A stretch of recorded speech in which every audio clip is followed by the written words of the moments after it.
Hi, and welcome to IndieDaze. I am your host, Marc Hutchins with Alexander Films. This week, we are going to continue with our legacy interviews. Legacy interviews are interviews that I did in 2015 when I first came up with the idea of IndieDaze and asked several colleagues to come sit down with me and talk about their role, their desires, their focus, their past, and maybe their future goals in the industry. This week, we're going to look at Cody Carwile. Cody Carwile is an actor, but he's a little more, which he'll talk about. I had the chance to work with Cody on a few short films and other projects, and we've run in the same circles, so I've had a chance to watch him grow and develop as an actor. But I want you to hear it from him. Enjoy this interview with Cody Carwile.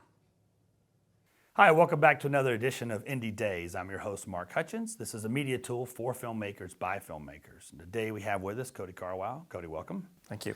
Cody, what do you do in the film production industry? Oh, well, I am an actor and a writer. Actor and writer. Which one were you first, maybe? I think I would have to say that I was an actor first. Okay. I started out when I was younger, just doing a couple little local plays and things like that. And then as I went into college, I actually became a theater major and started doing more productions there, and then moving into more film. So how'd you get into writing? Writing was actually just something that I started doing. It was when I was in high school, I would take writing classes, pretty standard stuff, and I just really enjoyed it. But I never really thought I would continue on with it. And then in college, actually, the first screenplay I ever wrote, one of my friends that we were doing a show together was like, I really want to write.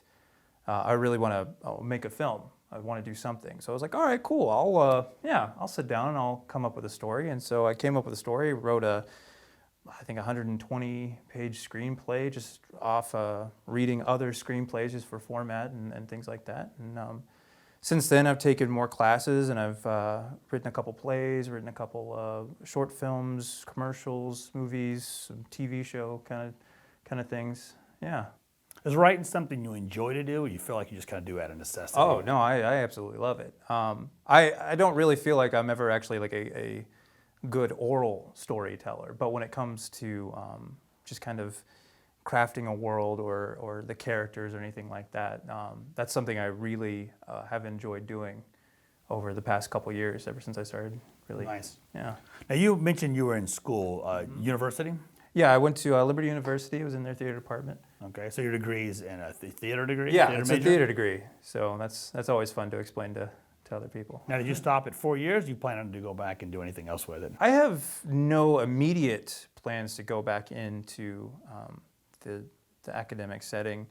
I thought 4 years was a pretty good time, but there is always an opportunity to expand into a master's program or something along those lines. Do you feel like the 4-year degree prepared you for what you do now in film or theater production? I mean, obviously, definitely for theater. Really, I think more film just came from doing it. I think the best thing that I got out of college was just kind of being educated, not necessarily just on theater or film, but just kind of the world and pop culture and how people interact with other people. And that's something that I can use in acting and writing. So it's been, I say the setting is pretty beneficial, yeah. Yeah. What can you say to maybe first-time actors getting out there, either in theater or film, or maybe speak specifically to film? What would you maybe say to them if they were to ask you what that journey or road is like? Well, I mean, it's tough. I mean, there's no way around it. I mean, I wouldn't consider anything that I've done to have made it, quote unquote. But the point is to show up, and the point is to keep trying, and then hopefully something good will happen. And another good bit of advice I think I read in an article, I think it actually came from Amy Poehler, where she was telling one of her friends that basically the best way to make it, do something, is to generate your own content. And so that's kind of been my mindset for the past couple of years now, is just to kind of continue to generate the stories that I want to see, that I am interested in. And along the way, doing these other films, just kind of get your face out there to be seen, so that people know who you are and know that, oh, hey, I can trust you in this role, in this capacity. So doing your own thing is kind of like bringing the writing back into it. Oh yeah, absolutely.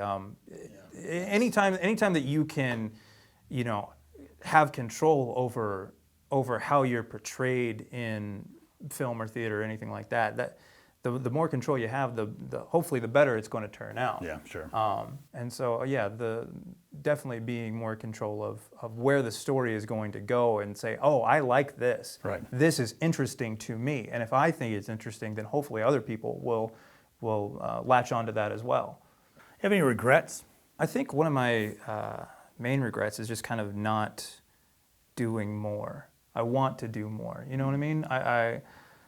It's real easy to just kind of be, you know, complacent sometimes, where you just say, oh, hey, well, I got this, so cool, I don't have to do anything for the next 3-4 months because this is paying my bills then. No, you should always keep looking for the next thing, whether it's the next role or the next idea that you're coming up with. You know, keep pushing that.